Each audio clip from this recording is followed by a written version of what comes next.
Good afternoon and welcome to Deep Dive. You guys are all experts at Deep Dive. This is my first time hosting. I'm Father Jonathan Morris. I'm a religion and politics commentator, sometimes on Fox News, but I am a Catholic priest, and I'm here today with some good friends. There's two things that they say we're not supposed to talk about around the dinner table, and especially around the Christmas dinner table. But today, they are our main focus, and we're going deep in these topics. Is there a place for God in government? And is there a place for religious leaders like ourselves in politics? Joining me today to discuss these things are Jeff Ballabon, a member of the Trump 2020 Campaign Advisory Board, as well as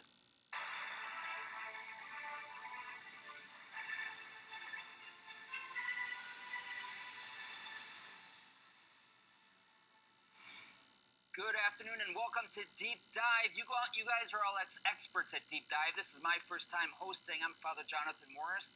I'm a religion and politics commentator, sometimes on Fox News, but I am a Catholic priest, and I'm here today with some good friends.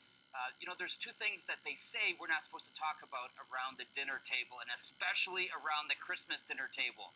But today, they are our main focus, and we're going deep in these topics. Is there a place for God in government? And is there a place for religious leaders like ourselves in politics? Joining me today to discuss these things are Jeff Ballabon, a member of the Trump 2020 Campaign Advisory Board, as well as the policy advisor for the Coalition for Jewish Values. As you can guess, he's Jewish. Next, he's a minister as well as a Harvard Law graduate and retired attorney, Bishop E.W. Jackson. Many of you know him by E.W. Lastly, but certainly not least, Eric Metaxas, a good friend, host of the Eric Metaxas Show, and New York Times best-selling author. His book is, most recent book, Donald Drains the Swamp. Thank you all for being here with me, and I should say to you, Merry Christmas. Right? We're kind of in Advent season, at least in the Christian liturgical season, but we're now leaning towards Christmas. So Merry Christmas. I'd like to offer a very special thank you to my guests. For being here today with me to talk about these things. And I couldn't think of a better panel. I think there's a great diversity here among us.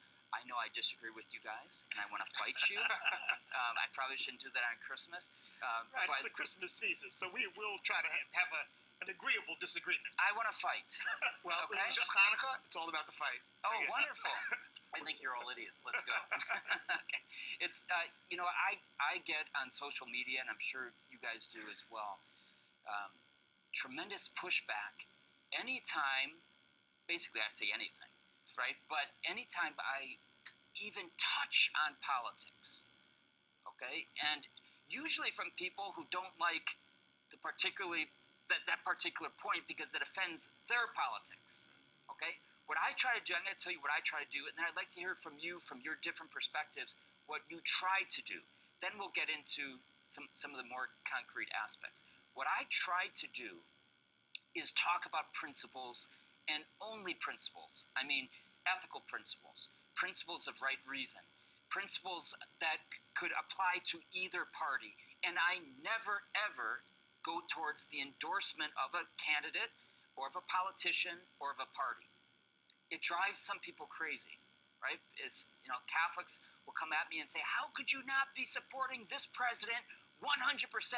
Other Catholics would say, how dare you say even the least bit of support against this president because of what he does with this, or that. You guys know exactly what I'm talking about, and I know our listeners know exactly what I'm talking about. And I think that's why it's so important that we're diving deep into these things.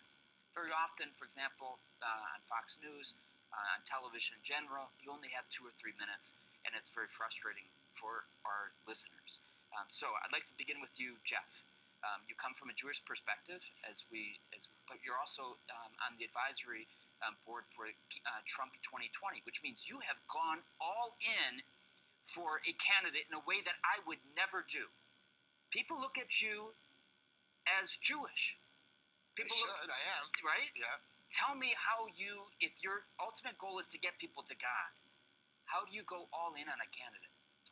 Well, I'm not sure that my ultimate goal is to get people to God. Maybe in a meta sense it is. My goal is to be a good servant of God. And that means in this world. God takes my soul, puts it in this world, and sets me in a situation where certain doors are opened. I'm given certain strengths, certain weaknesses. Some I have to work on to fulfill myself. Some are strengths to help other people. And hopefully, the net result is that I'm leading a life, or that we all lead lives, that bring other people to see a truth that drives them towards God. But I'm not sure that my job is to do outreach per se. It's not an evangelical faith. Mine isn't a specific. Okay, you're not a rabbi, for example. But I'm not a clergyman. But I think that I think it doesn't matter actually. I think that if someone I wear a yarmulke. I wear a yarmulke because I was brought up to wear a yarmulke. It's what I believe in, and it's a sign of respect for God. But that automatically creates certain judgments about me. I'm constantly aware of the fact that whether I want to be or not, I'm representative of something, and I have to live up to that as best I can. And people will judge not just me, will judge me by others, and others by me. So in terms of working with a client or with a party, I think it's clear. When I first started with the president, when he was still campaigning, even Never Trumpers started saying, whatever you think about Donald Trump, these were Never Trumpers, respect Ballabon because he's doing this to accomplish X.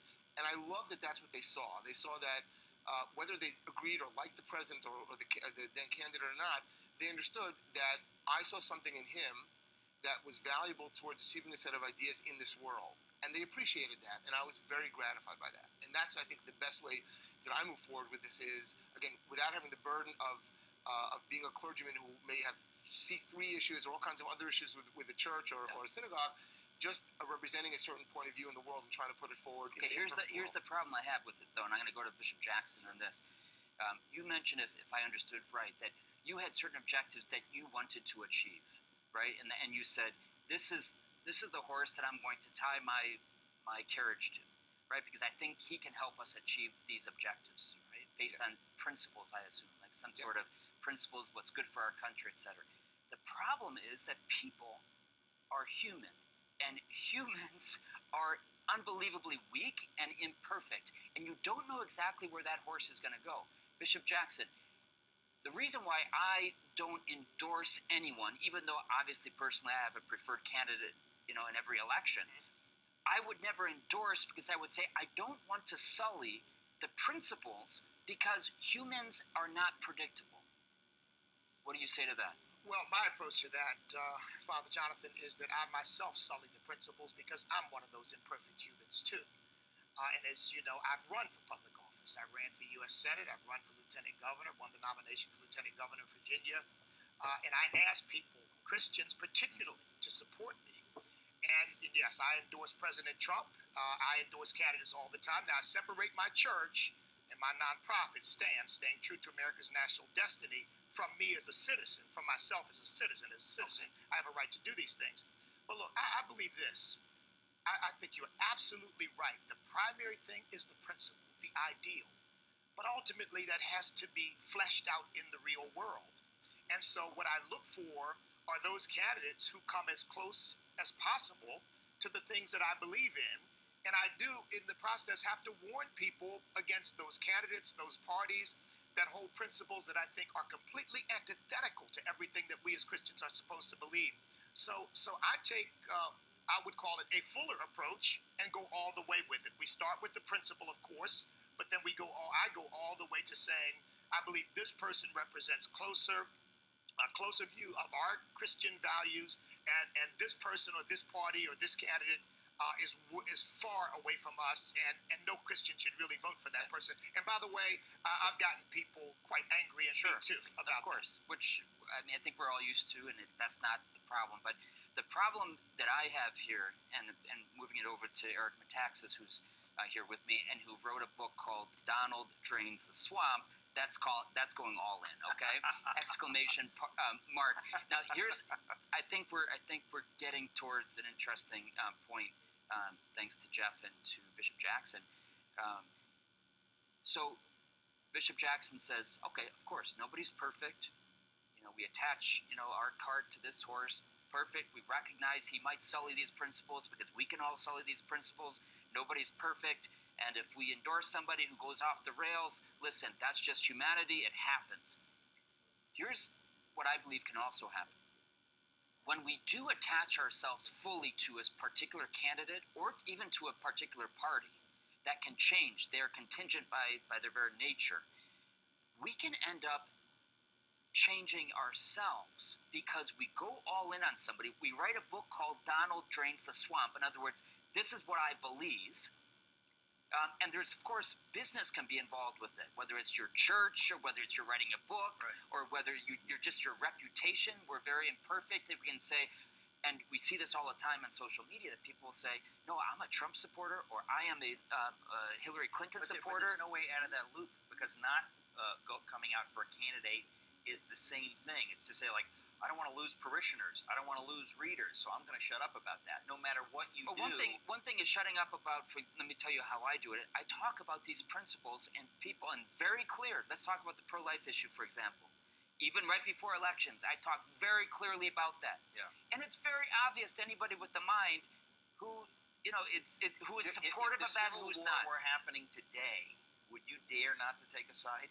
I absolutely would, but I would be talking about the principles. But I would never say I am in favor of going to war right now. But the point is that the very idea, okay, it's a fundamentally false idea. It's a fundamentally un-American, unconstitutional idea that politics and faith should be separated. They are inextricably, inevitably intertwined, period. The founders all understood that. Every single one of the founders of this country Agreed. understood there is no way to divorce politics from religion. Now, when we talk about the separation of church, well, what I'm saying is when we talk about the separation of church and state, what we mean, what Jefferson meant, is totally different from what we mean today when we say, like, we've got to keep these things separate. No. Look, I wrote a book on William Wilberforce, who, because of his Christian faith, he was a politician. He didn't leave politics.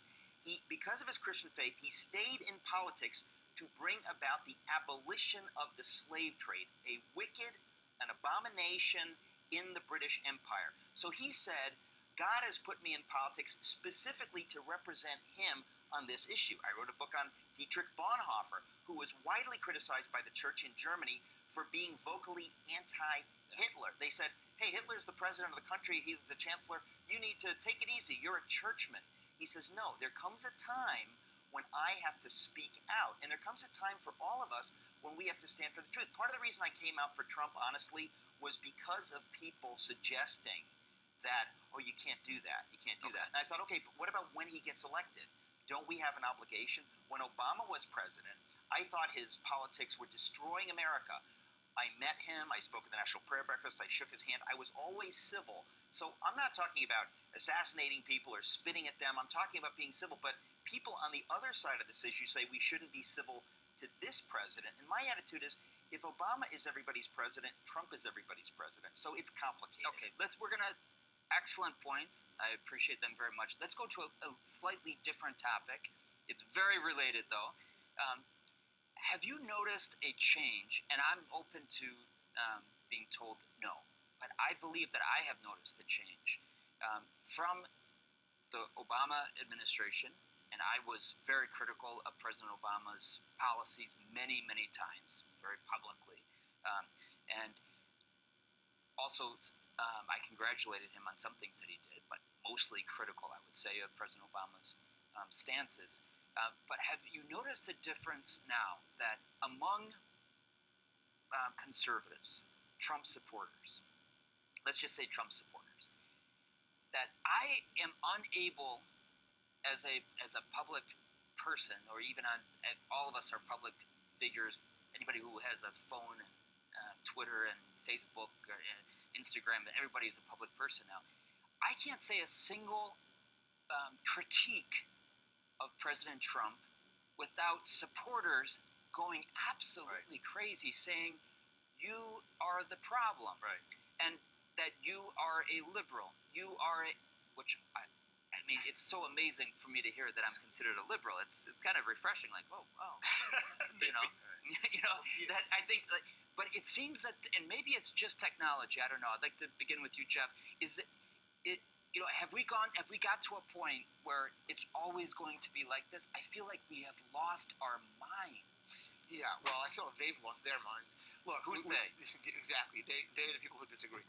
I'm trying to be a little You bit just amusing proved here. it, yeah. Exactly. Look, I didn't notice it starting with Trump. I noticed it before Trump. Okay. Now I'll go on the air fairly regularly, and I will get called a Nazi, a capo, Sonderkommando, all kinds of names Right. because I don't hate President Trump. Right. Yeah. Because I acknowledge, and it's interesting that we haven't really delved into the differences amongst our faiths, but the Jewish community in America is not really a community. There's two distinct groups. There's a faith group and there's an ethnic minority group, and the whole worldview of how they view the president or politics is going to depend on whether they see themselves simply as a minority or as a faith. Okay. But the issue of the stridency of the language pre-exists this president. What happened was, while he was running, the media, and I wrote a long piece about this called, about how the media discovered anti-Semitism in 2016. All of a sudden, they were talking about white supremacists, or basically, a handful of people in a basement making noise, and they've ignored the rampant anti-Semitism that's been happening on the left and being mainstreamed and more mainstreamed. So the UN. Of course, the UN, the academia, it's been totally mainstream. Of course, it goes in the guise of anti-Israel, but the insane oppositional nature of our politics and our society, which is terrifying to me. It is what you're pointing out terrifies Are you saying me. is it different than 5 years ago, or am I just seeing it from a different perspective? I will tell you, 5 years ago, after synagogue on Shabbat on Saturday afternoon, there's frequently people gather together for a kiddush, just a nice little repast, right? Drink a couple of shots, have a little Jewish foods, and talk. And what I was noticing was, for the last few years under President Obama, the older generation of Jews, the one who came over from the old country, literally were talking, where is there to run next? Because they saw, and I see, the anti-Semitism rising on the left and being mainstream. So no, it preceded him. But the media, and he was right to call them out, because the media has this relentless drumbeat of hatred and hostility based on fake news that has happened since the beginning, and that has exacerbated all kinds of public discourse. Okay. Instead of continuing with the exact same line, let me ask both of you, Eric and Bishop Jackson. You guys have publicly endorsed President Trump, and I think you are both very rational and smart people. Now, And politically correct on this issue. politically correct, meaning That was a joke. Yeah. That was a joke. okay, let me be correct I politically. would even argue biblically correct. but Okay, maybe, so let me. No question. Do you ever publicly critique? I don't mean criticize, Yes. but do you ever publicly critique President Trump and things that he says I and just does? did the other day. I was going to say, I do a daily radio program when it looked like the president might not stand firm on the requirement of a wall. I went on my radio program and said if he does not stand firm, he is going to be making a great mistake, the same mistake that Bush 1 made when he went back on his commitment not to raise taxes. But I think that the thing you're failing to understand, and I realize there are supporters who the moment you criticize him, you have a visceral reaction. But I think part of that is not some sort of worship of President Trump. Okay. It is an appreciation for the bullet that we dodged by not having Hillary Clinton as president. And I people completely understand I that think, point. just feel like, give the man a chance. He's for the most part, if you ignore some of the tweets, you ignore some of the comments, he's leading in the right direction. Okay, fair enough. But ignoring, I think but the other side would say, would we have ignored No. There's a tweets from reason. President There's a reason. President Obama? Father Jonathan, my here's goodness, the yeah. issue. Here's the issue. Big difference. Nobody said this yet, and I'm glad because I want to say this. The reason people who are pro-Trump are disinclined to criticize him, as am I generally, is because never in any of our lifetimes have we seen the press and the media so viciously and unfairly attack a president. If that were not the case, there would be an opening, and people like us who disagree on issues, we would be more vocal. But when you see the left and the media today, the mainstream media has absolutely gone mad. I've never thought that I would see the New York Times and CNN so lose their minds that they're incapable of being clear and rational journalists. They have become all in to destroy Trump. When you see that day after day, I think our humanity says, let's not pile on. And so I think when you criticize Trump correctly, people still say, look, all he gets is criticism. So the only time I've spoken out against him recently is on the wall that if you don't build the wall, you must build the wall, and you've got to try to. But also on the Syria thing, I've been very upset that we would step away and we would let our allies, the Kurds, all be murdered. This is something. It's like what we did in Saigon. There's a time when you must take a stand, when you have to make some decisions. I think this may end up being a really grave error, but I don't say it to hurt the president. I say it because I don't want him to make Can I add a mistakes. very, very quick point? A quick one, and then we're going to go to another very, very important quick. point. There is a suspicion on the part of many of the people who voted for Trump that this is more than criticism. It is a desire to literally undermine and overthrow this president, to stop him from serving when the people have elected him. And I think that's what makes people very defensive too. Okay, that's absolutely fair. Let me switch it a little bit now, because all the critiques that the two of you have mentioned have been about his policy decisions, right? Like whether it's the wall or whether about Syria. Those are I disagree that he should do this or that, and I'm going to critique. That's, I think, very helpful first and foremost. I think every leader needs that type of critique. But what about on personal things? We talked about tweets, okay? And it sounds to me like you said, and I'd like to ask you, Jeff, about this. It sounds like well, listen, that's just the way he is, okay? We wish he wouldn't tweet so much. But he says some things that, as religious people, we would say it's not just that we wish he didn't do it. That's wrong. There's principles there, like the whole principle of, and you guys are making me sound like I'm very anti-Trump, which I'm not. Okay, but I'd like to fight you guys. Okay, imagine if I were with three other people, it would be very different. I'd be fighting them the other way. But there are things that the whole principle of, if I get punched, I'm going to punch back harder. That's not exactly the new commandment of love. There's no question that most of us here would disagree. Maybe it's not a very Christian thing, but the Rebbe. Rebbe, what do you have to say? Okay, well, let's ask Jeff, and then we'll. Right. But you get the broader point. I do. That I find it a little bit surprising. No, not that what he does. I'm talking more about advisors to Trump, especially religious advisors. Does he have anybody who's able to speak? He has a religious advisory board. I'm on that board. Okay. Ask me the last time I was asked my opinion by the president. Okay. So, that's a whole other issue, right? Because boards are supposed to be advised. advised. That's what I'm trying to say, is that I don't know who he has around him. Okay. Is there any question, and I'm speaking for Christians, but is there any question that people of faith would find it unseemly that he boasts incessantly, or that he says things, to call Stormy Daniels horse-face, there is no question that these things are wrong and, more to the point, unpresidential. There's no question about it. I don't care about presidential. But I do. I care about the fact that if he calls somebody horse-face, that those who say they're religious advisors, I have a radio show. That we talk about you, anytime he does anything like that, I will speak it on my radio. Okay, Jeff, do you agree with? Should they be doing that? You're on the advisory committee for 2020. Right. You'd prefer that he just go all in, and no matter what he says, to me, no matter what being all in. Exactly. I'm going to agree with what Eric is saying, which is that first of all, Donald Trump, I'm on the advisory board of Donald Trump 2020, not Donald Trump for rabbi or God or Pope or anything else. Okay, it's Donald Trump for President of the United States, and you take the person as a package, take him as a whole, and the reality is that something's working here, right? He became President of the United States by being very aggressive. Does that mean that I would tweet this out? No, I wouldn't. I'm also not President of the United States. I don't feel it's my job to judge him on his personal character traits all the time, except insofar as they would reflect on his policies and what he's doing for this country, right? Everything he's doing for this country on the issues that matter to me are positive. And I don't just mean in some secular sense. I mean in a faith sense, in a religious sense. We're in a culture, generally speaking, that is hostile to traditional religions. It's hostile to traditional Judaism, right? It was incredibly hostile under Barack Obama, and it is incredibly hostile under what the Democrats want to push in terms of culture and society. While Donald Trump, set his personal life aside and his tweeting aside, what he's pushing for in terms of the culture is very helpful. Look, there's no question about that, but you can't divorce his personality. In other words, there comes a time when the tweeting undermines his ability to put forward those policies, and that's why I speak up. Okay, I'm deadly afraid of not getting the last word in, so I'm going to go to Bishop Jackson before we have to close out. He's not the pastor of America.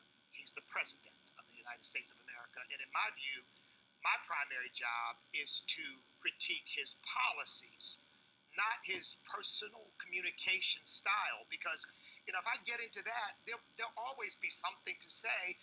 But look, if you're trying to save the lives of unborn babies, if you're trying to bring economic development into the inner city, if you're trying to restore manufacturing jobs to the American people, if you're doing those things that I think are critical to the future of our country, I'm sorry, I don't feel obligated to critique everything he says. That's where principle comes in. Look, I've said this, I wouldn't say some of the things he says, but I'm more focused on what he's doing for our country. But isn't that the point, that you undermine your ability to get it done? If you're pushing away 20% of the populace because of your tweets, he may not be able to build the wall because of these. But Eric, guys, unfortunately we have to close. They're talking to me in my ear right now, and you know, I think first of all, I so appreciate you guys being here and being able to have this type of discussion, which we don't always get to have. Because TV is so quick and all of that. I think of Billy Graham, you know, who was not a Catholic, but as an example of, first of all, that President Trump, like every president, could be served so well by someone close to him, who would be able to help him on a personal level. Maybe he does. Eric, who's on the advisory board, says that he doesn't have a lot of contact. A lot of his advisors probably don't. Well, we all need it. I have a spiritual director. I have somebody who I go to who can call me to say, listen, you know, that tweet you just put out, like, it probably wasn't the best thing for your soul, right? And also, of course, in terms of in government, you know, that we need our leaders to be true leaders. And so this is obviously a secular show, but I tell you, as a person of faith, I pray for the president often. I believe he needs prayers, and I believe that he has a very, very big responsibility. I'm sure we all do too, Father. Let's be clear about that. We all pray for him. And I prayed for President Obama, even though I didn't agree with him, prayed sincerely for him. Amen. Very good. So, but more importantly today, Merry Christmas to all of you. We know that everything is important that is human because God became man. That's what we believe in Christian faith, and even politics. And that's why I talk about it. That's why you all talk about it. And but more importantly, go and talk politics at your Christmas table, but in a very charitable, kind, happy way. But don't do it if you're drinking and taking on. Okay? It never ends well. God bless you, and Merry Christmas to all of you. I'd like to thank all of you, especially to our guests here, Jeff Ballabon, Eric Metaxas, and Bishop E.W. Jackson, for being here today, and a very Merry Christmas, as we said. Thank you. Merry Christmas to you, gentlemen. Merry Christmas. Thank you. Happy Hanukkah. Thank you.